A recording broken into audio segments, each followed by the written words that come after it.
about the past 17 years, I struggled with drug addiction, which probably stemmed earlier from codependency issues and low self-esteem, but had several arrests to where when I went in jail, I would get sober and feel great, but then would go right back out to the world with no direction, just kind of thrown back into everything. And so when you're scared and you go back by yourself to something, you go to the first familiar thing, no matter how insane it is to go back to that. And I would go back to the same crazy, insane lifestyle that I was living. So my drug addiction just got worse and worse. I went to jail. It was only briefly. It was for shoplifting. And I was on drugs at that time. And my life was just spinning out of control. I couldn't hold down the job anymore. All my friends were either using or just non-existent in my life. And I kind of got away from my mom and my dad completely. I was doing my own thing. The last time that I got arrested, which was in September 24th, 2018, I had a probation violation, and 30 days later, they trumped a new felony charge on top of that. And my lawyer said, "You're looking at a lot of time." And I said, "Well, I really don't want a lot of time," but a friend that I knew there said that she had heard about this place called Lighthouse. It was a faith-based program, and there aren't a lot of faith-based programs that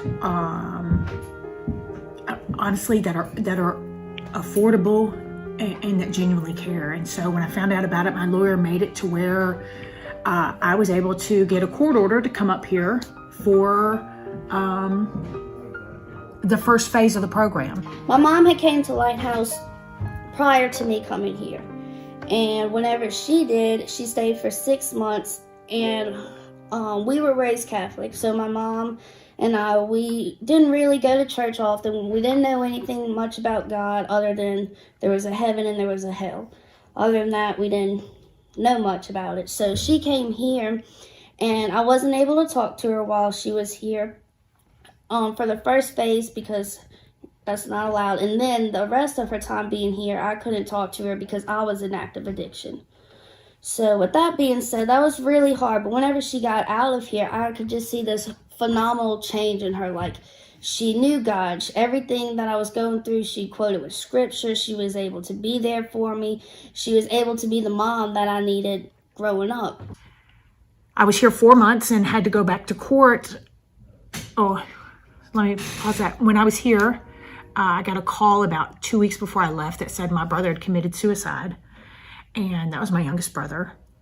If I hadn't have been here, that would have been my first excuse, I believe, to try to numb the pain and to go back to where I was. But because I had this family here that stayed prayed up with me and kept me sheltered and cared for, I stayed safe, and I still stayed strong in him. And I went back to court, and on my birthday, August 19th of last year, I just knew I was going home. And the judge said, "Well, I'm gonna give you time served on your probation violation, but I'm gonna sentence you to 7 years in prison on your new charge." And so that was kind of a downer, but again, because of this program and because of the strength that I believe that I may not understand what God has going, my theme verse is Proverbs 3, 5, and 6. Trust in the Lord with all your heart and lean not on your own understanding. Rely on him in all you do, and he will direct your paths. And so if my path was meant to go that way, then I would figure out the reason why, and I would head that way with him. And that was on August 19th. And on August 29th, when I called home to talk to my mom, my dad answered my mom's phone, and my mom had died of a heart attack. So within 6 weeks, I'd lost my brother and my mom. And again, I say, there's absolutely no way that I would have pulled through this, through either one of those things, if it hadn't been for Lighthouse and the understanding of God's promises, because he doesn't promise everything's going to be okay. He just promises that he's going to be beside you through everything. And he just promises that if you trust him, you can persevere and make it through. And as long as you stay faithful to Him. And so she could tell that I was still in my mess. I was still in active addiction. So she had drug tested me, and when she did, I failed.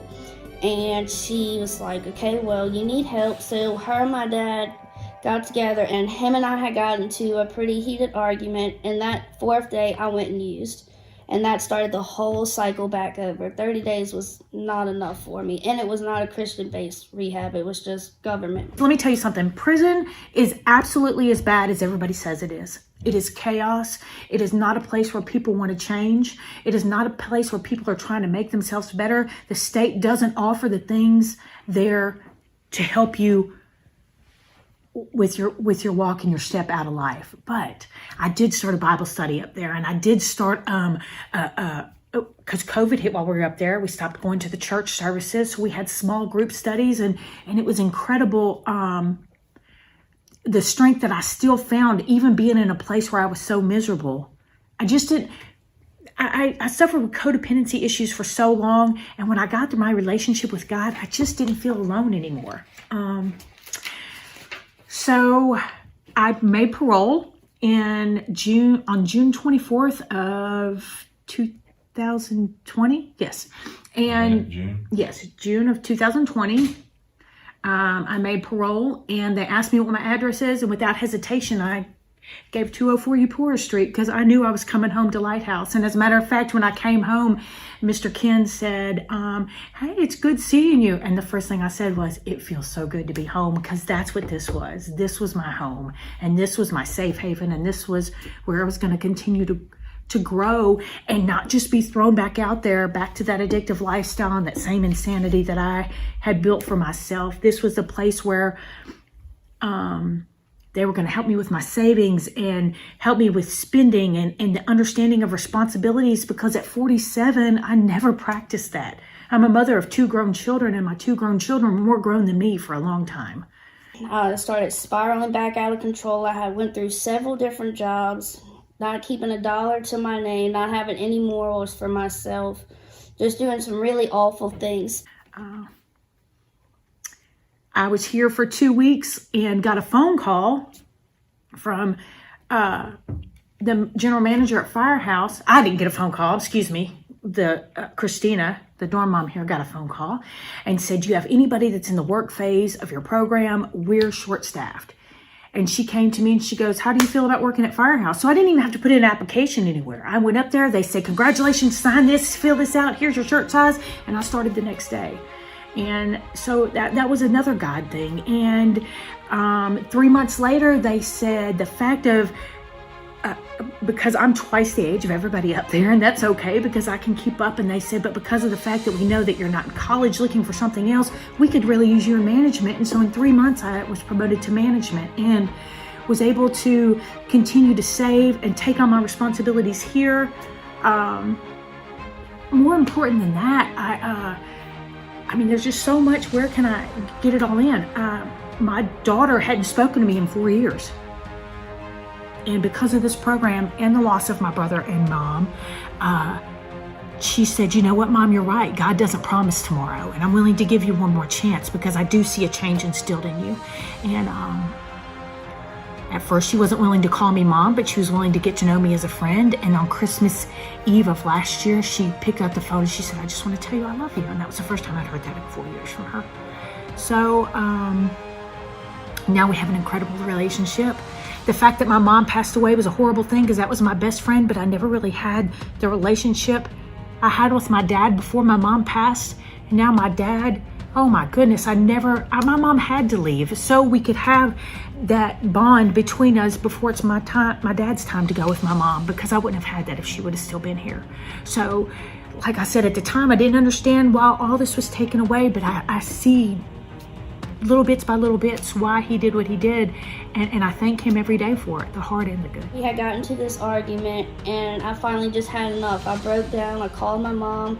I said, I want to go to the Lighthouse. I want what you got, because this is where she found God, and I wanted that.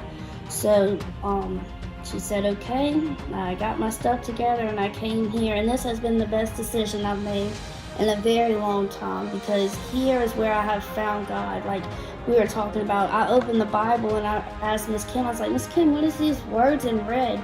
And she told me, well, that's God speaking, and I didn't even know that much, and now I'm able to remember a few scriptures. Like I'm just so on fire for God, and it's all because of this place. This place just doesn't help with recovery. It helps getting to know God and how to put Him into perspective in your life and make Him at the center.